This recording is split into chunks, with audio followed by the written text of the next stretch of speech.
Всем доброго дня. Поскольку начала снимать серию лекций, решила снять те лекции, которые хотела. Может, обновить или снять абсолютно по новой. Так вот, фантом. Я много рассказывала про фантом. Фантомное ясновидение у нас было на канале. Объясняла про фантом, но хочу отдельно снять небольшую лекцию. Что такое фантом человека? Фантом, понятие как таковое, и фантом человека, они все-таки это разные понятия, потому как вот появился фантом чей-то. Часто дух, явление, призрак путают с понятием фантом. Но поскольку уже так называют, вы знаете, как слово пошло в народ и уже не своротишь. Начали называть фантомом явления и призраки людей, умерших, ушедших. Так, собственно говоря, и осталось. Но что такое фантом с точки зрения магии? Я вам могу сказать, что до моих объяснений, до моих лекций, на самом деле очень многие темы никто никогда не затрагивал и знать не знали. Конечно, потом это идет в народ. Потом это под разными соусами подают. Где-то напрямую, то есть взятые полностью информацию, где-то переделанную. Ну, что сделаешь? Слово не воробей. И испокон веков всегда так было. Брали у людей, знающих людей. Этим пользовались, это выдавали за свои знания. Приятно, когда люди узнают что-то новое, но неприятно, когда первоисточник обнуляют, проходят или предпочитают не помнить и присваивают эти знания себе. Самые истинные знания – это те, которые пришли человеку за его жизнь, то есть до которых он сам дорос, которые он сам открыл для себя. И, по сути, все аргументы и факты говорят в пользу его версии. Убедительно говорят. Так вот, фантом. Об этом было много сказано. Вызвать фантом человека и прочее. Но более подробно объяснила я, как это происходит. И сейчас хочу еще раз объяснить и снять повторно лекцию про фантом человека. Поскольку мой канал много раз уничтожали, потом снова воссоздавали, многие лекции сохранились, многие лекции в дочерних каналах. И особо-то никто искать не будет так случайно, если попадут. Так вот, у человека есть ДНК. ДНК – это его генетический код. ДНК отвечает за его цвет глаз, цвет волос, цвет кожи, за расовую национальную принадлежность. ДНК достается и от матери, и от отца. Мы можем быть похожи и на материнских родственников, и на отцовских. Однако, если мы похожи на родственников матери, предположим, мы в любом случае носители генов своего отца. И наш ребенок может быть похож на нашего отца. Мой сын, например, копия моего деда по отцовской линии. Копия. Если посмотреть его фотографии юности, молодости, это копия мой сын.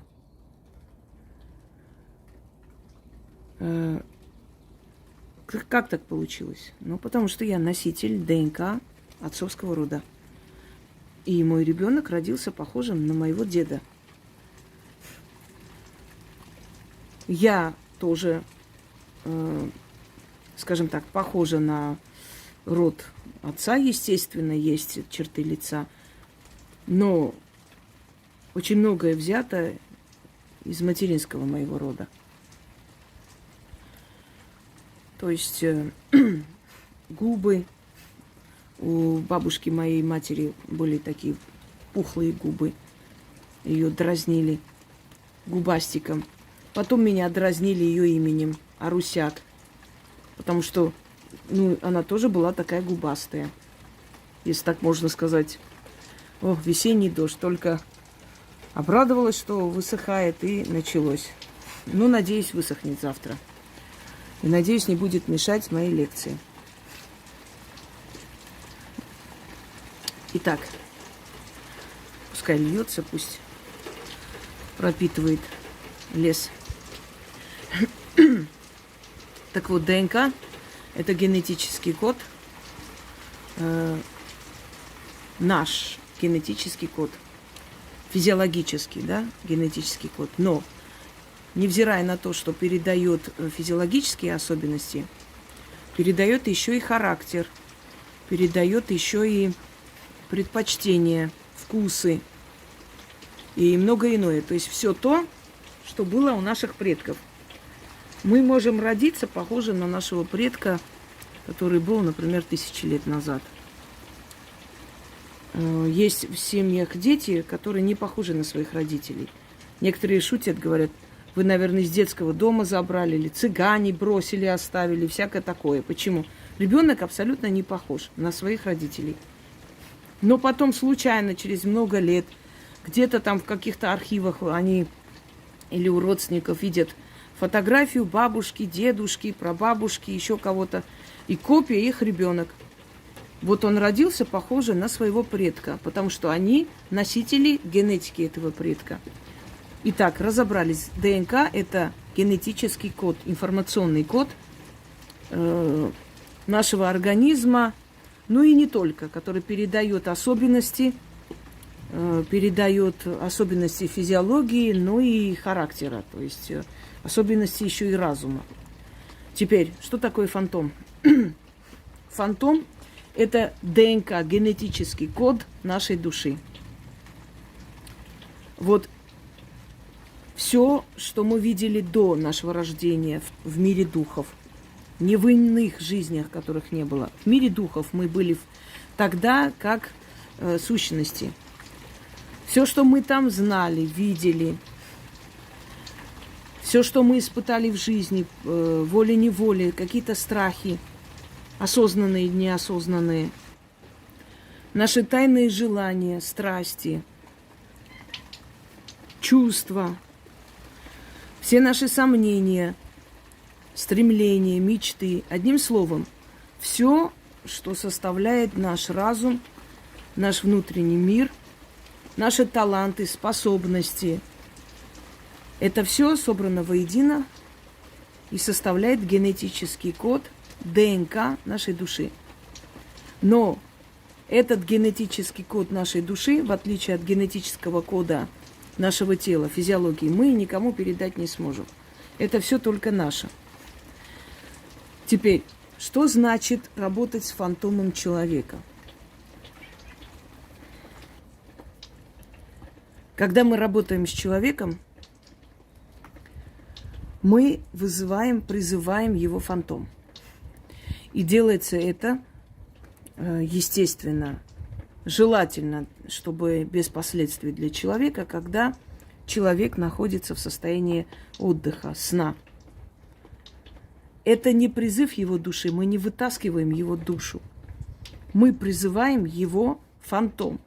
То есть вот этот генетический код, информационный код, который находится в его душе, мы это вытаскиваем. Когда вы идете с ребенком заговорить страх ребенка, вот эта бабушка сельская, она работает с фантомом ребенка.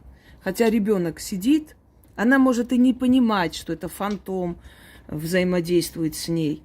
Но она работает, то есть она вытаскивает из этих чуланов сознание, подсознание, все его страхи и вычищает оттуда. Заговаривает, напускает чары, останавливает процесс самоуничтожения. Вот винтик закручивает, закрывает. И все, и ребенок перестает бояться.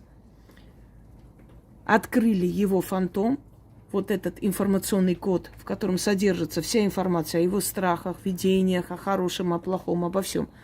И вытащили оттуда этот страх. И закрыли обратно. Все, больше в его сознании этого страха нет.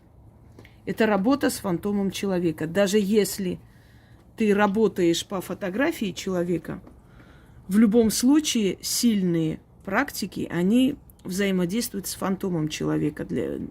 Поэтому и результат сильнее. Почему говорят, вот пошли воском там, что там, накапали, начитали что-то, яйцом прошлись, но ничего не поменялось. Или там легче стало немного, через некоторое время опять все пришло. Потому что человек не силен, потому что человек убрал поверхностную грязь. Это как ковер, знаете, нужно вытряхивать, мыть, всякими средствами очищать полностью и уже обновленный, чистый вернуть домой. Если ковер просто чуть-чуть так от пыли очистить, это не означает, что внутренняя грязь тоже уходит. То же самое, человек либо непрофессиональный, который где-то что-то прочитал, или не сильный в магии. Такой человек вычищает просто внешнюю грязь, то есть снимает что-то, какую-то отрицательную энергию с человека, и вроде становится легче, ощущение, что как бы легкость какая-то. Через некоторое время все возвращается, потому что все, что было, все это осталось в его фантоме. Так вот, если я работаю, например, с людьми, с человеком, провожу чистку, если человек приходит сам, точно так же вычищается с его фантома. Это вытаскивается. Но он приходит вместе со своим фантомом, который внутри него, внутри его души. А если человек находится далеко, то чаще всего, если я провожу основную чистку, да, первый этап, он самый болезненный. И все, кто был у меня на чистке, практически 90%, они очень сильно испытали на себе первую неделю, по крайней мере, 2 недели это длится, сильная чистка, но первую неделю боли, значит, головокружение, недомогание, плохое самочувствие, некоторые прям до обморочного состояния. Я всегда говорю, радуйтесь, что вы чувствуете это все, значит, идет с вами работа. Значит, у вас это все выходит. Это как операция. Она не может быть безболезненной. Она обязательно идет с болью и послеоперационной болью, и надо это перетерпеть, потому что иначе твой недуг, твою болезнь никто не может убрать. Ну, таким безболезненным способом. Что происходит с этими людьми? И как я понимаю, что человек в этот момент, да, закономерный вопрос, спит или нет. Но когда я начинаю работать с человеком, это ощущается, человек в состоянии сна или нет. Если у меня не получается вызвать фантом в полной мере, то есть я какую-то часть его энергии этого человека ощущаю, какую-то часть нет, значит, этот человек еще не спит.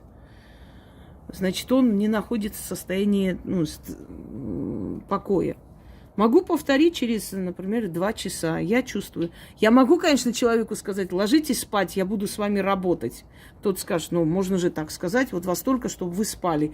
А он спать не сможет. Если я ему дам команду спать, он наоборот не уснет. Это уже проверено просто, понимаете? Все, что я говорю и делаю, это пройденный этап. Это уже методом проб и ошибок. Это опыт жизненный. Если человеку дать команду и сказать, вот во столько вы должны лечь спать, потому что я с вами буду работать, этот человек спать не будет. Он не сможет уснуть при всем желании. Будет лежать туда-сюда, переворачиваться. Он мне помешает. Лучше, если он не будет знать, когда я начну с ним работать. Он уснет, конечно же. Безусловно. И на самом деле есть еще и метод сделать так, чтобы человек уснул. Усыпить это нехорошо звучит, поэтому заменила. Начитываешь кое-что, и через полчаса начинаешь с ним работать, он уснул. Если ему прямо вот сказать, повторяюсь, спи во столько-то, он спать не будет. И он будет, более того, бояться уснуть. А почему мне сказали? А вдруг чего-то я увижу во сне? Не надо говорить такие вещи. Такие вещи людям знать незачем. Это им только мешает. Так вот, как работаешь с фантомом? Вот если, например, человек хочет убедиться, что этот ребенок от него родился, берут генетический анализ, и там все показывается. Да? Совпадение, значит, родной ребенок. Не совпадение, не родной. Более того, совпадение может быть и с родственниками, и с бабушкой, дедушкой. Но там есть процентное соотношение совпадения. Если совпадает, значит, так и есть. Не совпадает, значит, нет ни в какую, сколько бы эта женщина ни кричала, орала и клялась, что это его ребенок, это не его, потому что генетический анализ, он очень точный. Так вот, берет, значит, там, что там они берут, какую-то, то ли слюну, кровь, волосы, все что угодно, достаточно 1 миллиграмма чего-то, может и меньше, да, мумиё человека, то есть это волосы, слюна, это ногти, и уже показывается ДНК-анализ. Или в положительную, или в отрицательную сторону. Здесь делается по-другому. Когда человек уснул, ты начинаешь вытаскивать из его души, даже не из тела, из души его вытаскиваешь его фантом. То есть берешь вот этот сгусток информационный, в котором все собрано. Его страсти, желания, генетический код, память предков, его память души, которая там, и она закрыта в резерве, она не стирается, не убирается, не исчезает, есть. Поэтому некоторые места нам могут показаться знакомыми, говорим, дежавю.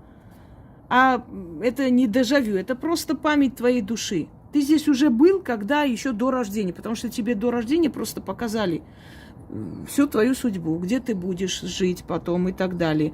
Судьба может меняться под различными, скажем так, с помощью различных жизненных обстоятельств, но в любом случае, если ты избранная душа, если тебя не просто так отправили сюда, избранная не обязательно стать суперстаром, можно избранной душой быть и чабаном, знаешь, и жить, и вот ты избранный, да, ты пришел, чтобы создать сильный род. И тебе показывали все те места, которые будут в твоей жизни. Тебе понравилось, ты согласился и пришел и родился в этот мир. А теперь, когда проходишь, ты понимаешь, что ты эти места уже видел. Ты этого человека уже знаешь, как будто мы говорим, словно тебя знаю 100 лет. Так и есть, 100 лет знаешь и 1000 лет знаешь. Только не в этой жизни, а там. Там, в мире духов, знали. А здесь, поскольку эта память в резерве, она закрыта, ты не можешь понять, где ты видел этого человека, где в этих местах ты был вообще. Тебя не было здесь, а почему оно мне знакомо? Потому как твоя душа здесь была уже. Вот и все. Тебе показали до рождения, где ты будешь находиться. Почему человек говорит, у меня все-таки предчувствие, что в моей жизни все будет хорошо. Я все же верила, знала, что что-то будет другое в моей жизни. Предчувствие – это предчувствие о будущем, уверенность в том, что все равно будет хорошо. Это не просто вера в хорошее. Это вот та самая резервная память, которая тебе говорит о том, что тебе уже показывали, что будет. Поэтому ты... Знаете, был великий актер, который играл в фильме «Евдоким и Евдокия». Извиняюсь, я вот не помню его. Сейчас вылетело, знала имя. Ну, как всегда бывает, в нужный момент. Его 6 раз вели на расстрел фашисты. И он каждый раз оставался живым. И он говорил, внутри меня было что-то, вот какое-то предчувствие, что я не умру, что я должен очень долго жить. И он прожил 103 года, что ли, умер. Или 100 лет. Не помню сейчас точно. Внутри меня это было. Невзирая на то, что все были уверены, что меня не станет, я почему-то вот, знал, что этого не произойдет. Почему? Потому что перед смертью показали... Ой, извиняюсь. Перед тем, как родиться, человеку показали, что будет в его жизни. И если тебя поведут, не бойся. Ты будешь жить. Твоя жизнь 100 лет. Никто тебе ничего не сделает. И закрыли в резервной памяти фантома души, внутри души. И поэтому человек, когда что-то в его жизни случается, он говорит, я знал, я верил, внутри меня вот какой-то голос говорил, что нет, будет по-другому. Так и случилось. Вот это резервная память. Показали тебе до твоего рождения, что и как будет. И поэтому ты сейчас все это знаешь. Так вот, друзья мои. Да, еще есть один вариант, один момент такой. Не вариант, а забыла, пропустила. Вот когда человек например, рвется куда-то, где опасно, где его предупреждают, но он вот как будто бы хочет туда идти. И там находит свою погибель. И часто мы слышим такое, он словно чувствовал, он как навстречу своей смерти шел. Он же не хотел как бы особо ехать, но вот заставил себе, сказал, нет, вот какое-то нехорошее предчувствие, но я все-таки поеду, надо ехать. Это тоже фантомная память, это тоже память резервная, закрытая. Ему сказали тогда, что ты поедешь в этот день, и твоя жизнь вот здесь оборвется, закончится, и ты вернешься домой. И поэтому, с одной стороны, его как бы внутренний страх его удерживает, не дает ему идти. Но он вот почему-то вот пошел навстречу своей смерти, осознавая, понимая, что будет плохо. Но он пошел. А сколько раз у нас было такое, когда человек пошутил, сказал, ну все, прощаюсь с вами, мы уже не увидимся. Все посмеялись, а он действительно погиб. А он действительно там встретил какого-то лихого человека в лесу или где-нибудь. И действительно мы не встретились, не увиделись. А мы восприняли это как шутку. То есть ему дали понять, его вот эта резервная память, она сработала, и он понял, что да, больше не увидится. Хотя, может, он сам всерьез это не воспринял, потому что, не понял, откуда у него эти мысли. Но он их высказал. Так вот, человек ложится спать, засыпает. Я начинаю работать ночь с его фантомом. Можно работать с человеком, который бодрствует, но это будет очень болезненно. Когда человек просыпается, на следующий день ему дурно, тошнит, плохо себя чувствует, и начинается чистка. А если я буду, знаете, как говорят, вживую работать, вот прям сдирать это все с него, когда он не в состоянии сна, ему будет плохо. Он во время работы упадет в обморок, он будет разговаривать, ничего не поймут, невнятно. Понимаете? Поэтому, естественно, чтобы обезопасить его, работаешь с человеком, вот проводишь эту очень сильную чистку, проводишь, когда он спит. Но на следующий день, как после операции, после операционной боли начинается, он начинает чувствовать, что у него что-то вытащили, вот что-то с ним сделали, как будто операцию с ним провели, и он просыпается, ему больно, ему тяжело, ему нехорошо весь день, всю неделю он какой-то чумной, а потом это резко начинает проходить. Ты работаешь с его фантомом, призываешь фантом, и работаешь. Вот таким образом ведьмы и работали в древние времена, когда не было ни фотографий, ни особой рубашку достать было негде. Потому что тогда люди, не как мы с вами избалованные, знаете, в год по 500 вещей покупают. Нет. Тогда вещь перешивали и одевали, и передавали по роду. Даже у царей обноски носили своих дедушек, бабушек. Поэтому многие царские вещи тех же Романовых, старинных времен и Рюриковичей, уже не говорю, до нас не дошли. Потому что носили. Вот после Екатерины особенно начали беречь, перестали носить. Вот ее вещи отдельно складывали, для себя новые шили, потом мода менялась. А до этого даже Екатерина носила платье Елизаветы Петровны, понимаете? Донашивали. И не было лишнего ничего, чтобы взять, принести ведьме. И как она тогда помогала? Именно по фантому человека. Через его мать, взяв энергию матери, призывала фантом сына, помогала, вытаскивала. Как мы закрываем человека через его фантом, вытаскиваем из его подсознания страх смерти, даем ему храбрость, силу, смелость и закрываем эту информацию в такой капсуле и как бы внедряем в его душу обратно. Знаете, так вытащить вот из чулана все, разобрать, разложить по полкам и закрыть обратно. Это одно и то же. Ты наводишь чары, то есть закрываешь его страх или убираешь его страх жизни, меняешь его подсознание, разрубаешь все эти сети и вот все эти нити, которые связывают с нищебродными всякими эгрегорами новоиспеченных религий.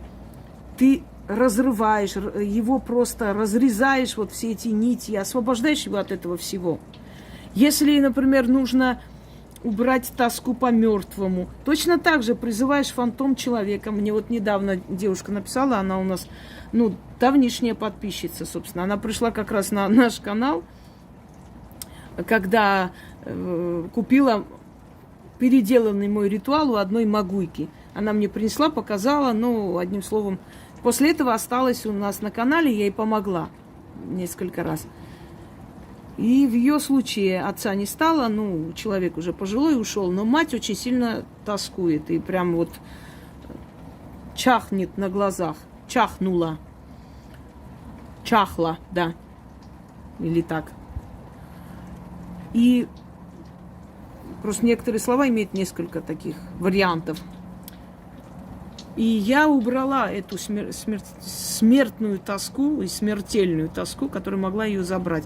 А как это сделать? Ну, это нужно, конечно, профессионалом быть, но примерно попробую вам объяснить. Вытаскиваешь из его души, из души человека, вот его генетический код, его информационный код, его память, фантом, и разрубаешь связь с мертвым там, в его памяти. И вот буквально обратно ставишь на место этот чип. Все, у человека нет тоски. То же самое, которое остуда. Это тоже работа с сознанием, подсознанием человека, с фантомом человека. Помимо остудных заговоров, еще и начитывается, еще и вытаскивается из души человека эта связь. Разрубается, и все обратно. И как будто и не было этой тоски по мужчине. Человек просто разлюбил. Все. Здесь рассказывать можно долго, но это сложно именно для обычного человека понять вот процесс работы. Но объясняю, давайте подытожим. ДНК – это генетический информационный код нашего тела, физического организма, но еще и нашего мозга, еще и нашего определенного сознания, определенного, которое как бы несет более земные, да, функции.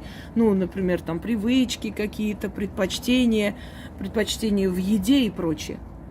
Фантом – это ДНК, это генетический информационный код души. И когда ты работаешь с фантомом человека, то результат намного сильнее. И многие мои работы направлены на то, чтобы внутри себя исправить свой фантом. Улучшить, убрать эти все привязки ненужные, обновить и туда внедрить нужную информацию. Одно дело, когда в чулане лежит нож, старые ржавые ножницы и прочая фигня. Другое дело, когда ты кладешь туда золото, бриллианты, деньги, книгу, знания и так далее. Понимаете? Так вот, что есть фантом человека? Информационный генетический код его души. И этот информационный генетический код только его. Он никому не передастся, он никому не останется, в отличие от ДНК, который мы передаем своим потомкам.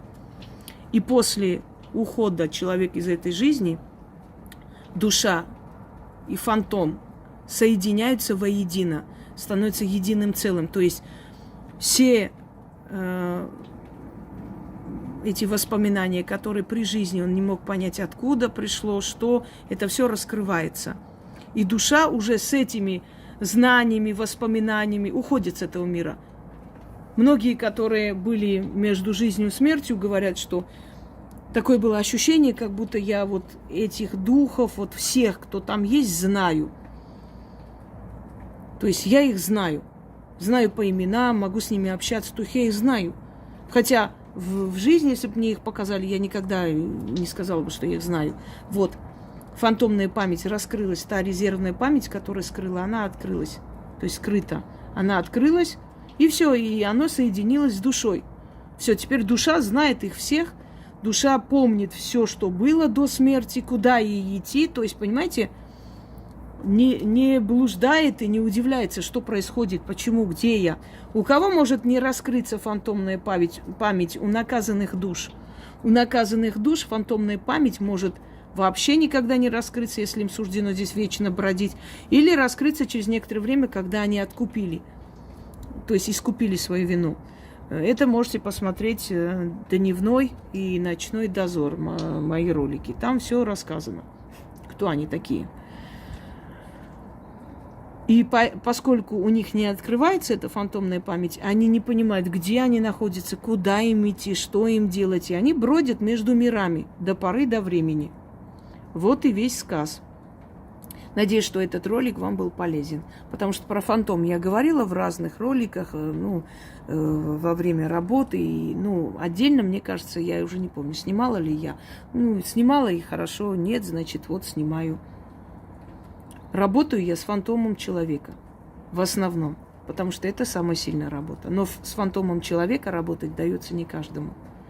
Многие думают, что они работают с фантомом. Им кажется, они хотят в это верить, что я работаю с фантомом, какая разница, вот я чищу, очищаю, называю имя, я с фантомом работаю. Нет. Как понять, на самом деле, работал человек с фантомом или нет? Очень простой способ, по результату. Когда результат очень сильный, когда человек на себе физически ощущает твою работу, значит, ты умеешь работать с фантомом. И работа с фантомом самая эффективная, самый древний метод, данный не каждому. Это, к слову, о том, что, когда говорят, вот, к ведьмам надо обязательно самим идти, как издалека будет помогать. В древние времена, знаете ли, да и сейчас навряд ли могут притащить к ведьме власть имущего человека, чтобы на него порчу наводить. Если сейчас фотографии есть, тогда и этого не было. Но, как ни странно, на многих наводили на того же Меньшикова и всю его семью, и он попал в опалу, хотя замечательно жил. И ему написали это письмо, что ведьма навела порчу, проклятие, сказала, закончился род Меньшиковых, и что даже могилы не будет. И действительно так и есть, и могилы не будет. И та могила – это имитация, которая Березово, по-моему, там поставлена. Река как-то вышла из русла и смыла и даже могилу Меньшикова. Ничего не осталось. Но навряд ли ведьма тогда достала вещи Меньшикова в другой губернии или фотографии его, которых не было, или портрет заказала. Нет, конечно. Работала она по фантому. Сначала он очень сильно заболел, смертельно чуть не умер, а потом его сослали вместе с семьей.